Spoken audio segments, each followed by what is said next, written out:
ہاں مسئلہ نمازوں کے بیان کے بارے میں اور ایک سوال بھی آ گیا۔ ویسے تو ایک نماز بیان کرنا مقصود تھی، اس کا نام ہے صلاۃ العسر۔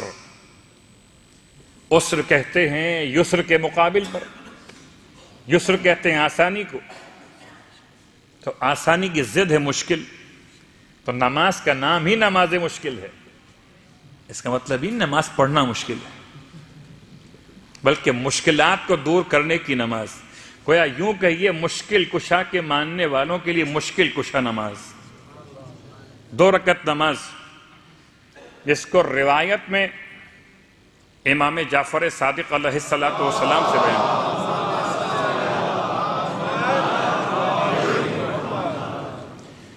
ویسے تو امام علیہ السلام نے اس کا ایک وقت بیان کیا ہے کہ یہ زوال کے وقت پڑھی جائے،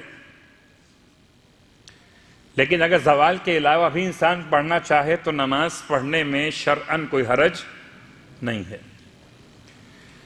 اور جب کوئی بہت مشکل آپ کے لیے واقع ہو، کسی کام میں ایسے پریشان ہو کر کہ کام بالکل بند ہو گیا ہو، جسے کہتے ہیں کہ بالکل رکاوٹ واقع ہو گئی، لوگ رکاوٹ دور کرنے کے لیے تعویذ ڈھونڈتے ہیں، عامل ڈھونڈتے ہیں، عامل کی اپنی رکاوٹ کھل جاتی ہے، آپ کی کھلے کہ نہ کھلے، وہ آپ سے درہم دینار لے گا نا۔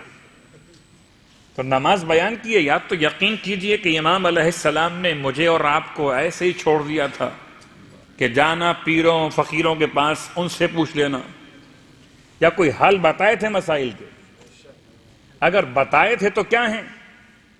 کبھی نماز کی شکل میں ہیں، کبھی روزے کی منت کی شکل میں ہیں، اور کبھی کسی اور اعتبار سے کسی مسکین کی امداد کی نیت کے اعتبار سے ہیں۔ ایک نماز عسر، یعنی مشکلات کو دور کرنے والی نماز۔ رکعت اول میں الحمد کے بعد سورہ مبارکہ اخلاص کی تلاوت 1 مرتبہ، رکعت اول میں نیت نماز عسر پڑھتا ہوں 2 رکعت۔ اچھا، میں یہ بات اس سے پہلے کہہ چکا تمام نمازوں کے لیے کہ جو نمازیں معصوم سے روایت شدہ ہیں ان میں یہ نیت کی جا سکتی ہے کہ سنت قربتاً اللہ یا مستحب قربتاً اللہ، اور اگر یہ نہ بھی کہا جائے تب بھی ہر نماز کے لیے اتنا بھی کافی ہے، قربتاً اللہ۔ اگر کوئی انسان یہ بھول جائے کہ روایت کون سے امام کی ہے، سنت کہوں نہ کہوں، اللہ کے رسول نے اس نماز کو بیان کیا ہے تو مستحب کہوں نہ کہوں، اگر بھول جائے اور اگر نہ بھی بھولے اتنے پہ اکتفا کر لے۔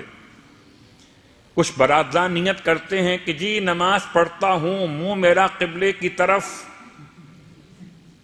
ہو کے باوضو الا الا الا الا آخر، اور وہی الا بھول جاتے ہیں قربتاً اللہ۔ سارے الا بھول جائیے مگر مت بھولیے قربتاً۔ اللہم صلی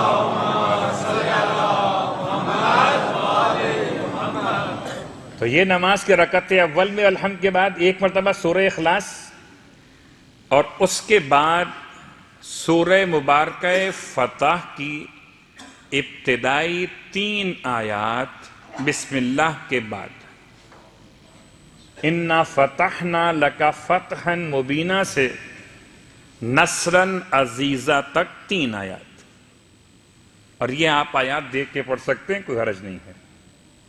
رکعت اول میں الحمد کے بعد 1 مرتبہ سورہ اخلاص اور 3 آیات سورہ مبارکہ فتح کی۔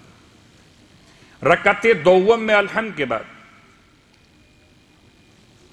1 مرتبہ سورہ اخلاص، اور اس کے بعد سورہ مبارکہ الم نشرح لک صدرک۔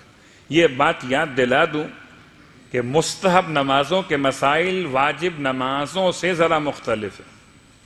مثال کے طور پر مستحب نمازوں میں جب معصومین نے کوئی آیت پڑھنے کے لیے حکم دیا تو آیت پڑھ لی جائے گی، لیکن واجب نماز میں کامل سورہ جب تک نہ پڑھا جائے تب تک نماز درست نہیں ہوگی، کیونکہ واجب مکمل ادا نہیں ہوا۔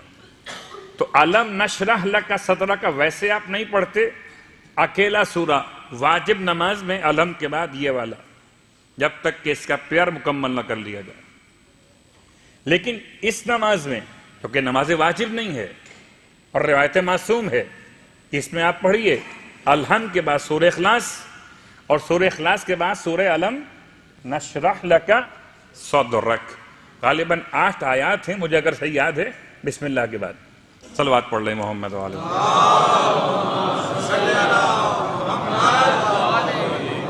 تو یہ نماز تو تھی صرف نماز، اس میں کوئی آگے پیچھے کوئی دعا تسبیح وغیرہ نہیں ہے، تو بہت سمپل سی نماز ہے۔ جب کبھی گلا یہاں تک آ کے بند ہو جائے اور آپ چاہتے ہو کہ اب اینٹی بائیوٹک استعمال کی جائے، تو یہ نماز اس وقت پڑھیے گا جبکہ آپ سمجھ رہے ہو کہ اب اس کے علاوہ کوئی اور چارے کار نہیں ہے۔ ہمارے لیے مشکل یہ کہ ہم ہر مشکل کو شدید مشکل کہتے ہیں، حالانکہ شدید مشکل دیکھی ہی کب ہے۔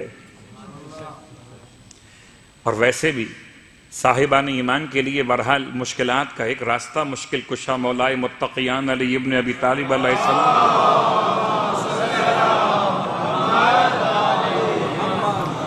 مولا کے نام سے آسانیاں پیدا ہو جاتی ہیں، اور یہ نماز بھی معصوم کی بارگاہ سے ملی ہے۔